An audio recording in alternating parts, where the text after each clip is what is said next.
पहलगाममध्ये झालेल्या हल्ल्याला जवळपास उद्या 1 वर्ष पूर्ण होतं। तो हल्ला इतका भयानक होता की त्याच्यामध्ये ज्या लोकांचे जीव गेले ती जखम आजही प्रत्येक भारतीयाच्या मनावर ती बळबळते, ती जखम बळबळते। त्याच्यानंतर झालेला ऑपरेशन सिंदूर असेल आणि हे जे काही हल्ला झाला त्यावेळेला ज्या एका इथलच्या मुस्लिम युवकाने त्यांना वाचवण्याचा प्रयत्न केला, त्यांचा हत्यार जे होते तो ओढण्याचा प्रयत्न केला, त्याच्यामध्ये त्याचा जीव सुद्धा गेला। म्हणून तो आदिल तो शहीद झाला आणि मग अशा शहीदाला त्यावेळेला एकनाथ शिंदे साहेबांनी, तुम्हाला माहिती की सर्व ऑपरेशन केले होते।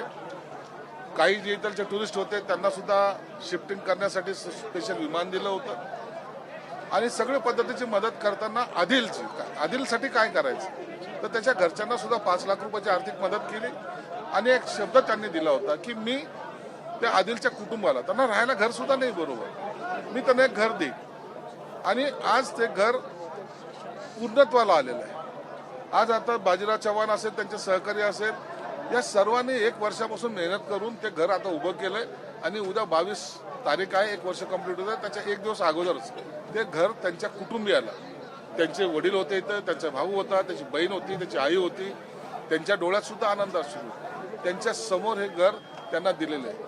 आम्हाला घर देण्याचा आनंद नाही, आम्हाला भावना ही होती आदिलने जी काय कुर्बानी दिली त्याचा कमीत कमी आठवण या सगळ्या परिसरामध्ये असली पाहिजे आणि त्याच्या कुटुंबियाला त्या आदिलने एक कुर्बानी दिली आणि त्याचं हे वास्तव त्याच्यामुळे ही उभी राहिलेली हे आपल्याला दाखवण्यासाठी आपण हे प्रयत्न केला।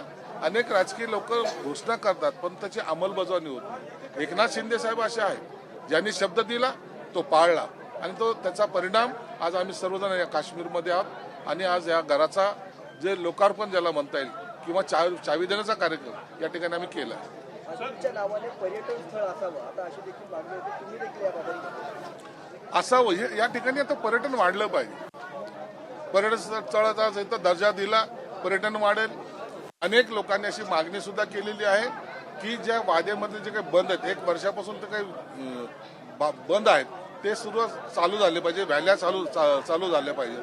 आणि मी तुमच्या माध्यमातून सर्व महाराष्ट्रातले नाही तर तमाम भारतीयातील लोकांना विनंती करणार आहे, हे काश्मीर आहे, या काश्मीरमध्ये तुम्ही या जगातलं सर्वात सुंदर ठिकाण कोणतं असेल तर ते काश्मीर आहे। या ठिकाणी सर्वांनी आलं पाहिजे, या ठिकाणचा आनंद घेतला पाहिजे।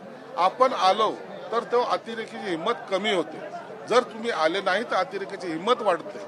म्हणून आम्ही काश्मीरचे आहोत, आम्हाला काश्मीर आमचं आहे हे जर दाखवायचं असेल तर प्रत्येकाने पर्यटनासाठी इथं यावं। इथं कोणत्याही प्रकारची भीती नाही आहे, आता कोणत्याही प्रकारचे अतिरेकी राहिलेले नाहीत आणि पोलीस इथलचे सतर्क हे तुमच्या सुरक्षेसाठी इथं उभे आहेत। सर, ऑपरेशन सिंदूरवरती संजय राऊतांनी पुन्हा सरकारवरती टीका केलेली आहे।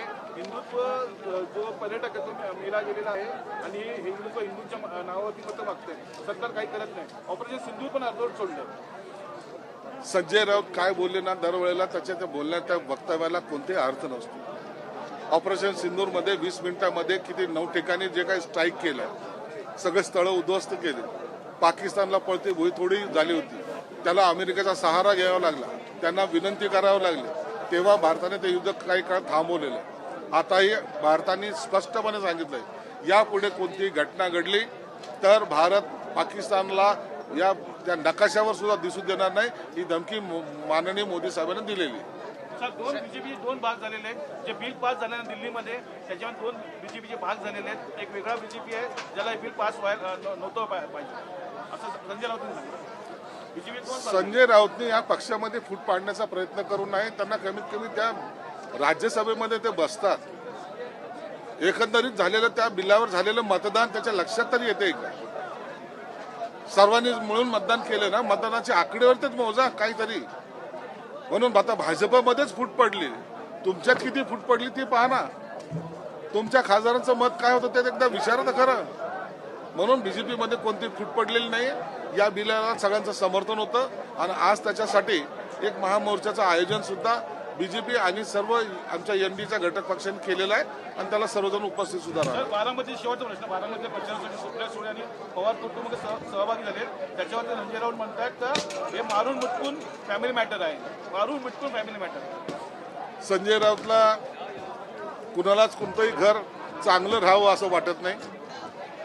उबाटाचं ठाकरे कुटुंब एकत्र राहावं असं त्याला कधीच वाटत नव्हतं. आता पवार कुटुंब एकत्र राहावं असं त्याला कधीच वाटत नाही. काँग्रेसच्या कुटुंबामध्ये फाटफूट हवी. हा घरफोड्या माणूस आहे, ज्यांनी नेहमी लोकांचे घरं फोडायचं काम केलेलं आहे. म्हणून ह्या घरफोड्यांनी त्यासाठी हे केलेलं स्टेटमेंट आहे.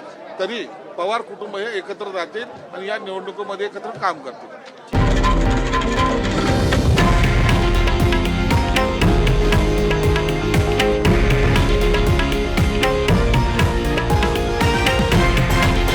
हे आहे देशातील नंबर 1 न्यूज नेटवर्क आणि आपण पाहत आहात TV9 मराठी, एकमेव.